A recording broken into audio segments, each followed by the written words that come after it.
les cacahuètes, ça c'est pour moi.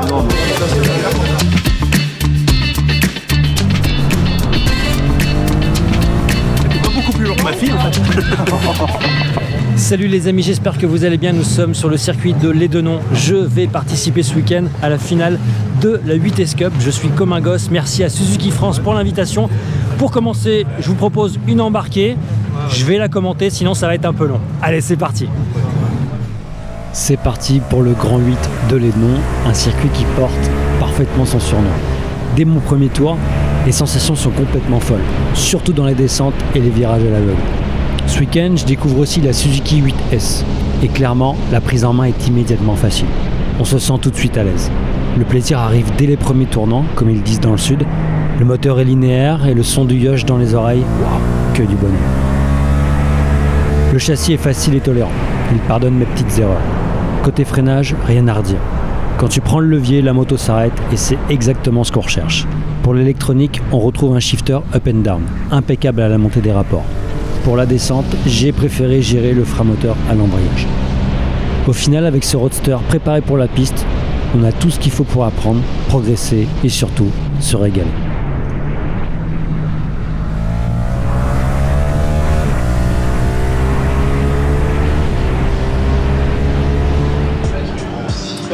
Numéro 75, spécial dédicace à Martin Renaudin, mon poteau. La Suzuki 8S, tout à l'heure on fera un point un peu plus technique sur la moto, mais je vous la montre. Bon là elle n'a pas encore les pneus, les roues, mais c'est bien kiffant cette moto. Ça tu me suis. Ça c'est Steph qui s'occupe de la mécanique de la moto. Je vais pas dire ma moto parce que c'est pas la mienne, mais voilà. Et, on se marre bien depuis quelques jours déjà, franchement c'est cool. Ouais, je le dis que tu veux pas manger à côté de moi. Ouais, c'est un running gag, ça vous verrez. Donc là, moi j'ai roulé avec des pneus neufs depuis jeudi. Là on est samedi matin et pour les qualifs, nouveaux pneus et ça va partir pour qualif et les deux courses avec ça. Ça c'est le boss Pirelli, voilà, Big Boss Antoine. Je voulais poser une question, c'est quoi les pneus qu'on utilise en 8S Cup s'il te plaît? Pirelli Diablo Super Corsa V3 SC2, donc le pneu du Promo Sport 2025. Donc un pneu très facile à prendre en main, je pense que tu l'as remarqué. Ouais, exactement. Et on est revenu sur du pneu rainuré suite à des discussions avec les pilotes et la fédération. Mais aujourd'hui on se rend compte que c'est vraiment le bon compromis et c'est un pneu qui colle parfaitement à la 8S Cup parce que ça reste un roadster qui prend 200 km/h, un peu plus que ça. Ouais. Et c'est un peu facile, voilà. C'est un peu facile, donc c'est un peu le résumé de ce pneu là qui va bien. C'est un pneu que tu peux utiliser en track day, c'est un pneu que tu peux utiliser sur la route, c'est le très bon compromis je trouve. Merci. Je serais toi en revanche, je mettrais de la crème solaire ou une casquette Suzuki parce qu'on a le même problème. J'ai un copain qui est chauve aussi. J'ai de la crème solaire dans le camion, ouais. Ok, d'accord. Voilà. Merci du conseil. En tout cas, merci pour les explications. Merci Yann.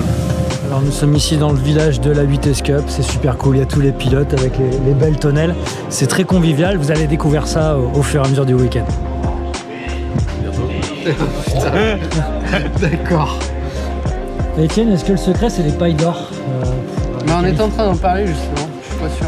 Comme l'a dit un émérite confrère, Pompon, glucose. T'as la même vue ça? Bon, beaucoup à lui. Pendant 15 minutes ça va être le qualif, je commence à me préparer.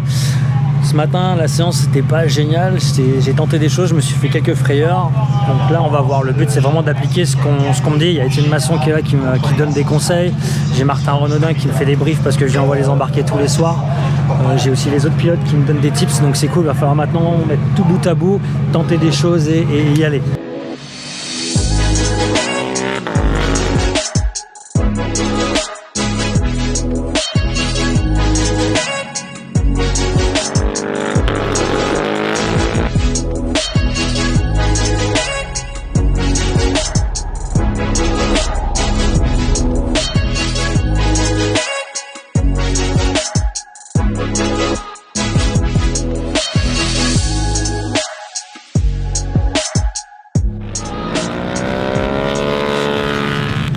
Bon, je viens de terminer.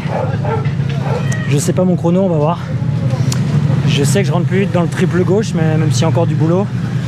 Mais il y a des parties où je sens que je suis encore très fébrile, pardon. Donc on va voir les chronos dans quelques instants.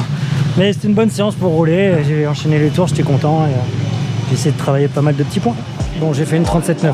Je voulais faire 37. Je suis passé à pas grand chose. Ça va, je suis content, mais j'ai toujours mieux à faire, carrément. C'est nul. C'est de la merde. Ouais, non, c'était pas mal, toujours. Non, en fait, j'ai réussi à descendre en 37,9. Mais ce que tu m'as dit, pour l'instant, j'arrive pas à appliquer le claquer la moto. Faut vraiment que j'y arrive. Tu vois, dans la descente, t'as le fer à cheval, droite. Et moi, j'étais vraiment dans le fer à cheval, là. Et entre le droite et le gauche, t'es à droite, donc tu sors de ton droite, tu repasses au milieu de ta selle, tu repasses à gauche. Au lieu de faire droite-gauche d'un coup, et puis là, tu vois, faut mettre de l'énergie à mort. Parce que je sais que cette partie-là, je la démarre mal. Ouais. Mais après, franchement, le fer à cheval, t'es bien. Tu vois, t'es sur la bonne trace, t'es en 3, nickel. Mais par contre, toi, tu mets pas assez d'énergie sur ton changement d'angle. Donc, j'ai laissé ça. mais après, c'est pareil, tu vois, c'est un peu le même problème que Rémi, c'est que vous faites trop de tours. En fait, j'ai failli m'arrêter pour me calmer. Je savais pas, j'avais peur de perdre mon rythme en fait. C'est un peu ma peur. Parce que moi, je me suis dit, physiquement, si je commence à être un peu, tu sais, c'est ça en dur. fait. Et je me dis, surtout en qualif, tu vois, en qualif, tu fais 2 tours maximum à mort. Et après, un peu cool. Et après, voilà, j'ai hésité. C'est une leçon. On apprend. L'expérience qui rentre. Oh, merci Étienne.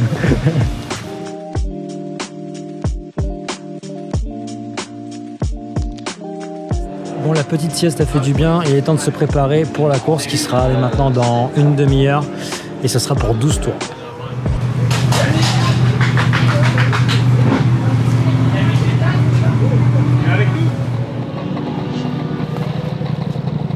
Il pleut.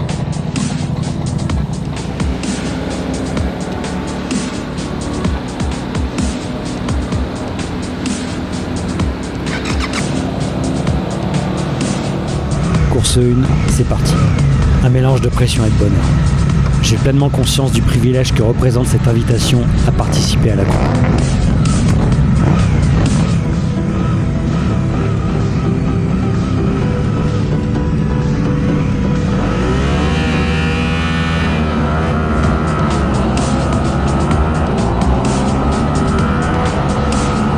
Le départ est correct. L'arrivée dans le triple gauche s'annonce coriace. L'entrée n'est pas mauvaise, mais je ne suis pas assez incisif et je perds des places.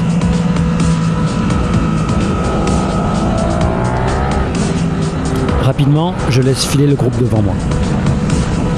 Je manque clairement d'expérience dans cet exercice, mais ce n'est pas une excuse. Peu à peu, je trouve mon rythme. Je reviens sur un concurrent et parviens à le dépasser. Derrière, j'entends une présence. J'apprendrai plus tard que j'ai cassé le rythme du numéro 23, suite à une erreur de ma part lors d'une descente de rapport à l'entrée du triple gauche. Je conserve ma position. Dans le dernier tour, les leaders me dépassent en pleine bagarre. Je termine la course à la 21e place.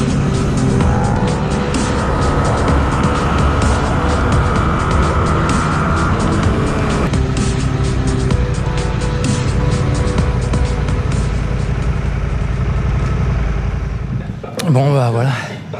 En plus je vous ai dit 12 tours, c'était 14 tours, c'est demain 12 tours. Je suis en train de comprendre que je t'ai niqué complètement ta course parce que je me suis raté sur un truc. Voilà. Non, c'est lui qu'il faut féliciter. Ça fait quoi toi? J'étais juste derrière toi et je revenais. Et après dès que les premiers m'ont passé là j'ai lâché. Ouais, moi en fait je me battais parce que je les voyais arriver pour pas que les premiers ils arrivent et me rejoignent. Mais bon, écoute. Ouais. Eh putain, le petit Tom à la fin de la saison il me passe. Franchement kiffant la course, c'est la course quoi. Ah bah c'est con, je mieux si tu t'es amusé. T'es sur le côté, t'as envie de rouler là, comme tu veux voir rouler là, tout ça avec la même moto et tout, c'est cool. Avec le là. Ouais, c'est cool. Et là, bon, je voulais pas qu'il me rattrape, mais j'ai eu mon petit spectacle quand même dans les derniers virages. Les 4 là, au camion, le mec s'est raté. Ah ouais? Oh, je sais pas qui, mais je les voyais, j'étais en spectacle. Et je me suis dit, oublie pas que t'as un gars derrière toi. Bravo Enzo. Je passe dans le vlog, incroyable. Bravo mec. Merci beaucoup, c'est gentil. Bravo les gars. Enzo Damanic a gagné la course. Bon, je suis content parce que je termine 21ème, j'ai bénéficié de quelques chutes, mais voilà, mon objectif c'était 23, donc je suis content. Les pilotes qui sont tombés vont bien, c'est le plus important. Et j'ai roulé en 36,9, j'ai encore amélioré mon chrono et ça c'est cool. Voilà. C'est plutôt positif et franchement j'ai kiffé la course. C'était que du plaisir, la course ça reste la course. Hop là, les cacahuètes, ça c'est pour moi. Alors, pour 4 litres d'huile, Motul évidemment. Florian Sacramento, et ben voilà. Pour faire les vidanges. Tiens, tac. De l'huile. Ensuite, on a des... Bonjour. Merci. Au revoir. Nous sommes avec Valentin. Salut Yann. Bonjour. Comment vas-tu? Très bien et toi? Très bien, très bien. Eh ben, écoute, je suis content que tu sois là parce que tu vas nous parler un peu de cette 8S. Exactement, 8S Cup. 8S Cup, bien sûr, mais de la moto. La 8S, explique-nous ce que c'est cette moto, tout simplement. Donc à la base, c'est notre roadster mid-size, c'est un peu le fer de lance de la gamme 800 chez Suzuki. Donc c'est un bicylindre en ligne 776 cm3 calé à 270 degrés avec un châssis qui de base est déjà assez efficace, mais qu'on a décidé de mettre sur piste pour montrer que déjà c'était une moto qui avait de formidables capacités et puis surtout voilà, faire une coupe de marque pour rendre ça vraiment intéressant d'avoir plus d'une trentaine de pilotes qui se battent avec la même machine. Comment tu la prépares pour cette 8S Cup? Alors on a développé un kit de pièces exprès pour la Cup, c'est-à-dire un ensemble de pièces performance pour avoir une machine vraiment commune à tous les pilotes. Ce qui se voit notamment en premier, c'est tout l'habillage. C'est des polis de chez S2 Concept. Donc on a la coque arrière, on a les écopes, la tête de fourche, le sabot évidemment, le sabot récupérateur, ça c'est obligatoire en compétition pour ne pas que s'il y a une casse moteur, toute l'huile se répande sur la piste. Ils fournissent aussi les commandes reculées puisque c'est un roadster, il faut rehausser la garde au sol si on va sur piste. Ils fournissent aussi les protections moteurs puisque forcément comme on s'expose un peu plus à la chute, c'est bien de ne pas percer un carter. Et puis ensuite on va avoir EMC sur les suspensions. Ouais. Qui fournissent kit cartouche et amortisseur arrière, de mémoire c'est le Sport 2, avec le réglage de précharge directement accessible sur le côté gauche. Et puis on a aussi évidemment Yoshimura. C'est une ligne d'échappement racing, mais qu'on a développé nous, parce que les exigences sonores sont très strictes en France. Donc on voulait absolument garder de la performance, mais respecter les niveaux de bruit. Et ça, vraiment, on n'a aucun souci sur les circuits. Donc ça aussi, c'est agréable. Et même la FFM nous félicite pour ça. Bon, écoute, merci beaucoup. Je reviens donc. Vas-y, tu voulais rajouter quelque chose? Je t'ai pas donné le prix du coup. Tu es à fond, le mec, ouais, l'argent. Non, mais le budget, c'est important.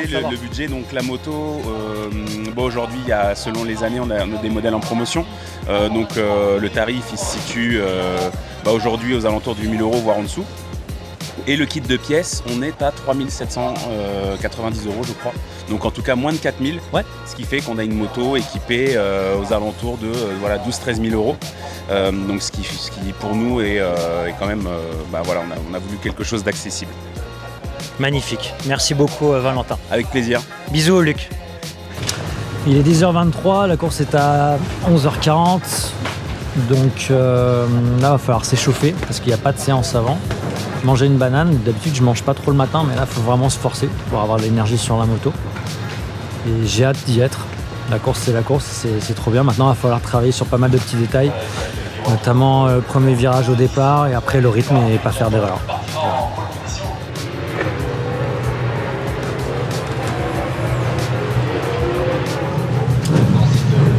Les amis, c'est parti, on part en pré-grille. Allez, go!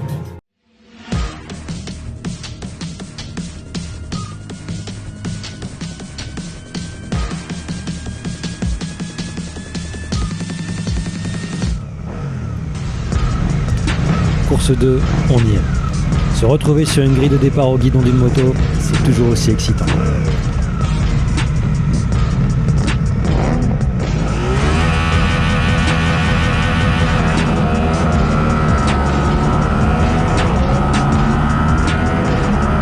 Mon départ est un peu moins bon que la veille.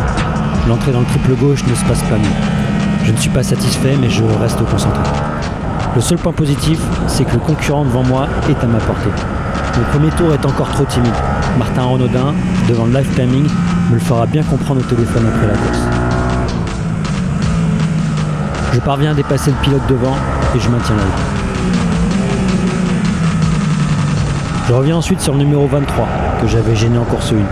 je le dépasse, mais les autres pilotes sont déjà trop loin. Dans le dernier tour, le leader Enzo Damiani me dépasse comme une fusée, suivi de Charles Cortot dans le dernier secteur. Je franchis la ligne en 22e position, mais sans réelle satisfaction cette fois. Bon, course de terminée. Je suis déçu par celle-là. Bon, j'ai pas encore le résultat, mais j'ai pas été bon au premier virage alors que je m'étais plutôt bien élancé.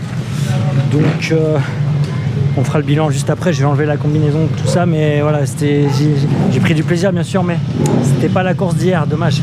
Voilà. On verra après. On fera un débrief un peu plus posé. T'es pas beaucoup plus lourd que ma fille en fait. C'est bon quoi? Ouais, attends, bouge pas, que je récupère mon appareil. Est-ce que t'es ce bar? Merci. Je la récupère. Ah ouais? Oh, quel homme. On va essayer de se dépêcher. Bah, attends d'abord. La belle photo de classe. Non mais le setup il est incroyable là pour la photo. Je me dépêche. Non arrête, tu vas Je me dépêche. Je me dépêche. Les amis, nous sommes de retour, on n'est pas près d'arriver, je vous le dis tout de suite parce que c'est le grand retour des vacances, donc je sais pas quand est-ce qu'on va arriver, mais on va y arriver. Je suis avec Valentin, voilà, je tiens déjà à remercier Suzuki France pour cette invitation, j'ai passé un week-end incroyable. Quand ils m'ont proposé les noms, il y a eu un mélange de waouh, je suis comme un ouf, je vais découvrir un nouveau circuit, surtout les noms, et j'étais un peu en flip quand même. Et on a pu vraiment bien rouler et découvrir cette 8S Cup avec cette moto avec laquelle j'ai pris beaucoup de plaisir.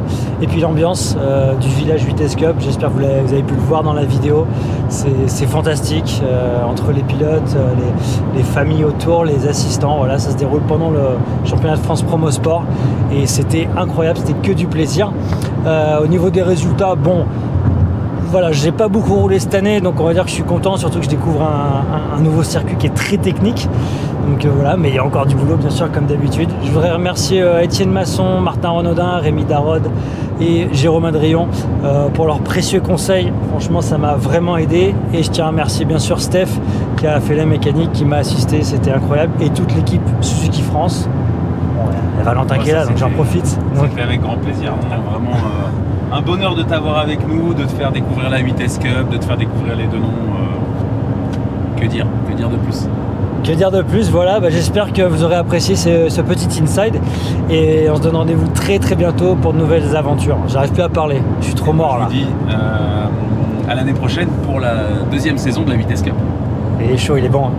Allez, bisous et n'hésitez pas à commenter, liker, vous abonner, super important. Allez, bisous, ciao.